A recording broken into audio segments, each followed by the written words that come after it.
Alright creators, as we start to wind down these video series, I'm going to start to populate this scene with different assets, or specifically just probably one asset, but the tutorials or the steps that we go through, you're going to be able to apply to other assets.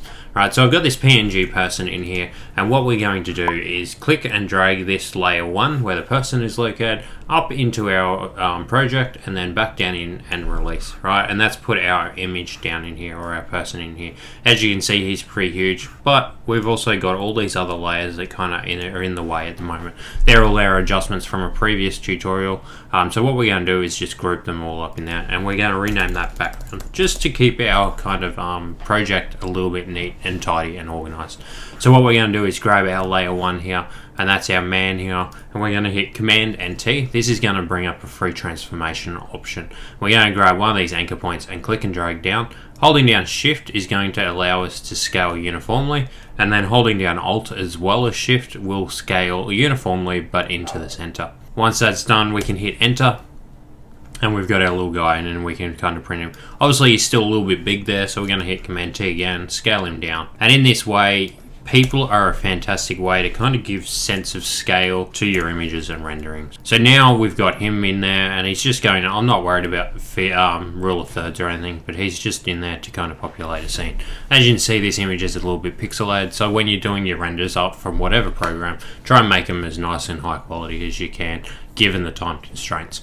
Alright, so there's a few different options that we can do with this guy.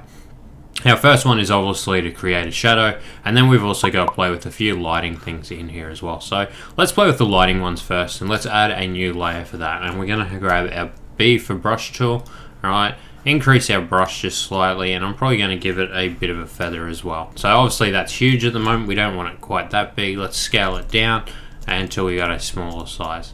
Now what I'm going to do is hold down Alt. If you remember, that's going to give us our eyedropper tool, right? So we got our eyedropper here, and we're just going to sample a bit of this light here, so this kind of beigey white color. Once we've got that, we can just start to paint over where he's coming. So with the way light works, you're obviously going to get a little bit of light that's going to wash over your character wherever he's kind of facing. So what I'm going to do is just map this out really kind of quickly, and to be honest, I'm probably got the brush a little bit too big, but for this tutorial it'll kind of work. I'm not too worried. Again, I'm going to hit my square bracket so to decrease the size and just come in here slightly. And this is just one of the ways that we can kind of do this. I'll show you the other technique in just a little while. Okay guys, so now that he is outlined, what we're going to do is come over into our layer, and we're going to hold down Alt so that we get our little drop down arrow again, so it's only going to apply to that layer beneath. While we're here, we're going to rename this, and let's just call this a person, and let's call this layer 2 lighting. Alright, because this is to simulate the glow that would kind of hit into his face and kind of surround the front of his body facing the light. While we're here, let's grab these two and then put them in a group and just call person as well, and then open up that group and click on your lighting. And what we're going to do is play with these blending modes and go into probably soft light. So you can see there, it kind of gives him an effect of having this kind of light wash in and around him. So you can see the big kind of difference there. So now I'm going to show you guys the other way of creating this. So we're going to grab that person group, and we're just going to hit Command and J.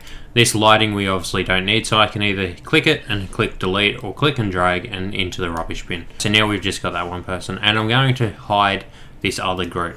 Okay, so we've got our person here, and just to compare, I'm going to pull him over to here. Now, if we go over into our toolbars, we've got a couple different options. We've got our dodge and we have our burn tool. These will both either kind of increase the brightness or the brightness of the pixels, or kind of darken the pixels. So let's go with dodge first. Normally I like to have a little bit of a soft brush, so drop the hardness down by right clicking and selecting your hardness here. And now as we kind of move in, you can kind of come through and you can start to lighten up the outside. So you can see there that it's starting to lighten up the bag and around his pants and whatnot. So in this way, it's kind of a really great tool to kind of just play with different lighting effects. So he's pretty much done, and now we can grab our other tool, our burn tool, and we can kind of just darken up different patches, because obviously it's going to be a little bit darker in some areas as well.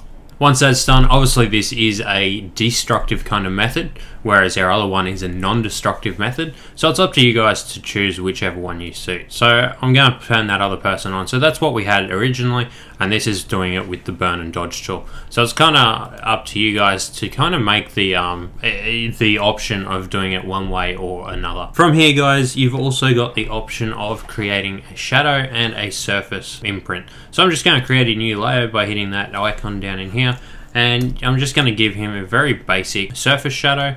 Just increase this slightly, and basically what we're going to do is grab a darker color, alright, and I'm just going to come in here and give him a quick surface shadow.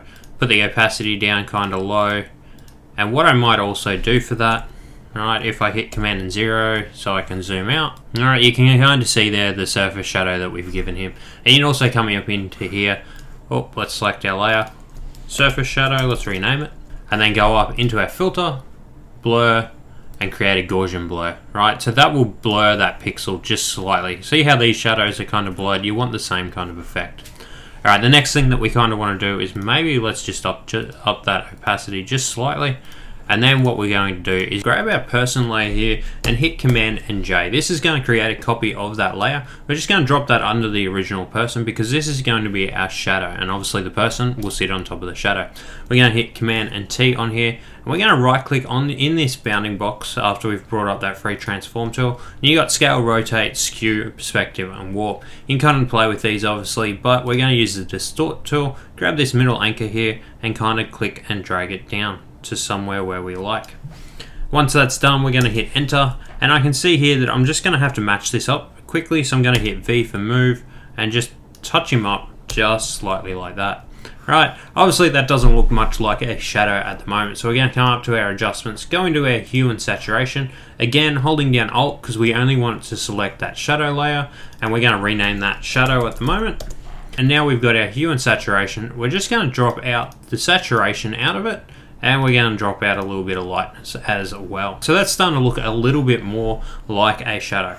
Now what we're going to next do is grab our shadow and we're going to put an overlay on top of it. Right, so it's starting to get there, but it's still missing a few bits. So we're going to come up into the filter just like we did for the surface shadow, and we're going to come into our blur and our Gaussian blur there.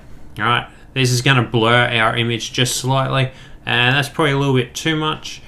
I'm liking 3.6 pixels, that'll do, and then we're just going to drop the opacity out slightly. So then you've got this shadow that sits on top of the water that kind of shows where the light's coming from.